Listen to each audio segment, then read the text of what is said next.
প্রিয় বন্ধুরা, আজকের এই মুক্তমঞ্চে এসে আমাদের সেদিনের কথা মনে হয়ে গেল যে ডাক্তার এইচ ইমরান এবং শাহবাগীর নর্তকীর লাকিকে নিয়ে এই মুক্তমঞ্চ থেকে মানে আলোচনা উত্থাপন করেছিল মাওলানা দেলোয়ার হোসেন সাঈদীকে ফাঁসির কাস্টে ঝোলানোর জন্য।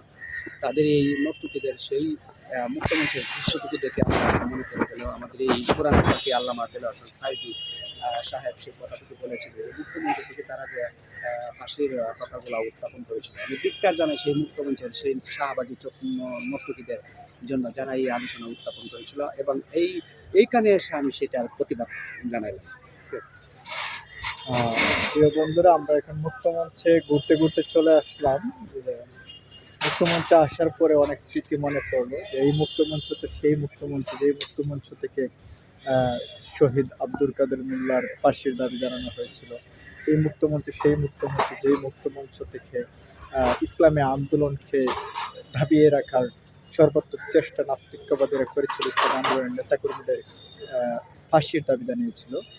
আজকে সেই মুক্তমঞ্চে এসে আমরা দেখলাম যে আসলে মুক্তমঞ্চটা কি। ঘুরতে ঘুরতে ঘুরতে ঘুরতে ওই দিকে চলে আসলাম। তো আপনারা দেখুন, এখানে অনেক সুন্দর দৃশ্য। তো সবাই ভালো থাকুন, আল্লাহ হাফিজ।